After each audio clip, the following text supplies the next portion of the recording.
and Lindgren each have won Player of the Year Yeah. So at the World Series. they're fine I in any don't believe competition. I don't believe either Barry or Jeff had done that before. No. Obviously, I assume Jeff won it last year. I don't even know. Yeah, he did. He Yeah. just outlasted the Villa back there. Yeah, that's cool. Are you going to play a lot this summer in the World Series? Yes. Yeah. I that is one thing. Look, I've been, I mean, I'm really, I mean, well, at the beginning of this interview, I was talking about when I got started, but the first year I came out to the World Series of Poker, the World Series of Poker, people might find this hard to believe, it was all about the side action. It was. I came out there with maybe 20,000 to my name, and I ground. I was grinding, 5, 10, 25, no limit. We had 3 blinds back then, 5 on the button, 10 and 25. I would grind no limit hold'em, and actually there was only one tournament every 2 days. Hard to believe, right? They're doing 2 a day now, right? Yeah, but back then you would start a tournament.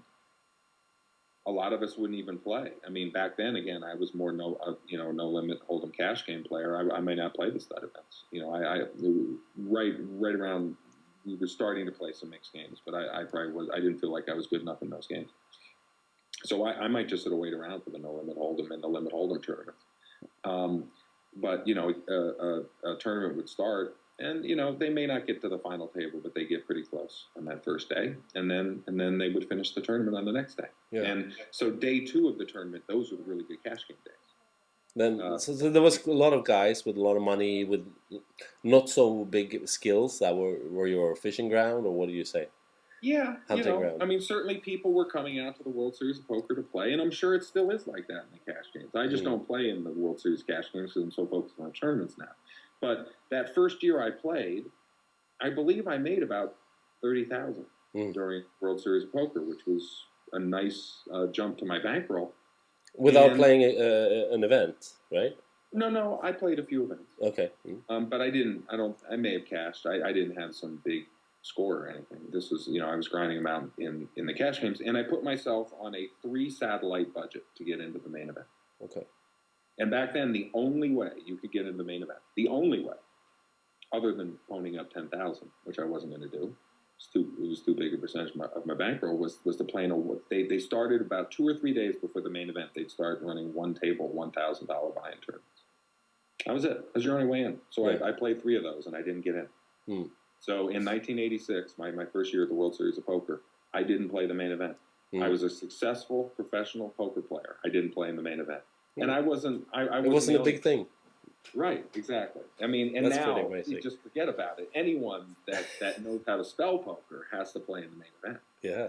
Now in 1987, I went out there, and I gave myself a 3 satellite budget, and I got in on the second try. Yep. I've played every year since 1987. Once you play the first time, you have got to play after that. And I was starting to become more successful, where I would just put up to 10,000 if I didn't satellite my way in. Yeah. So I've been playing. I would be willing to bet there are fewer than 5 players in the world who've played more consecutive years in the main event. You played every year since then? Since 1987. I think I heard of someone who played. They mentioned him last year. Yeah, no, there are a few. Yeah, like a couple, but not more than maybe 5. Yeah. Well, I mean, I really am out of all those thousands of players, I am one of the old, the old guys.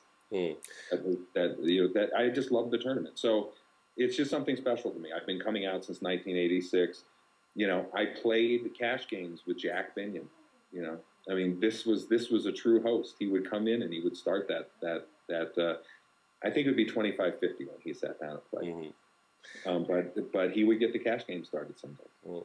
Now, I mean, poker has turned from something that was sort of particular and for a small special group with not the best of reputations around it to a household thing. I mean, everyone plays poker today, and there's not much shade on poker these days. There are so many good stories from back in the day, right? And even really good stories from today. Is that something you thought of, publishing in a way? I mean, you have plenty of good stories, or is that? Yeah, I know. I have plenty of good stories. I don't know how much of a great sort of raconteur I am. Sort of a storyteller. Doyle has all the great stories. Yeah. And he has written the books. Yeah. So he certainly has left his legacy. I've seen a lot at the poker table.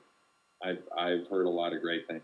And I've been part of some of certainly the Andy Beal game and stuff like that. I do feel like I've been there for some very intriguing times in poker. Yeah. Maybe someday I'll write a book, but I'm not thinking about doing it just yet. All right, Howard, it was really nice talking to you. I hope we can do this some other time. Absolutely, it was a lot of fun. Yeah, and we'll see. I mean, it's always, you have a good group of team players around you. I mean, it's always fun to talk to them as well. And we'll see. When will you go? When will you play the first event? Will you play in the big one that they start off with? Definitely. Yeah. I love winning bracelets, so that's a great opportunity, and it's the mixed games, and I love playing mixed games. So I'm gonna basically, people say, how many tournaments are you gonna play? And I say, well, I hope I only play about 20. Yeah, because it means because it means you're going deep a lot. Yeah. If I end up playing 30, 35, I'm not having a very good World Series. No, so let's say, how long time would you put your money on winning one bracelet? One bracelet. Let's say, okay, I give you even money. How long time do you need, and what would be just? Do you know what I'm saying here? For one bracelet, mathematically. I feel like I should win a bracelet about every 3 or 4 years. Maybe, and I'm certainly behind schedule the last few years. The last bracelet I won was 2001. I've gotten to a bunch of final tables. I think I've run into some tough luck at some final tables, but I went through that before too. I mean, I think I won my first bracelet, my 16th final table. Wow.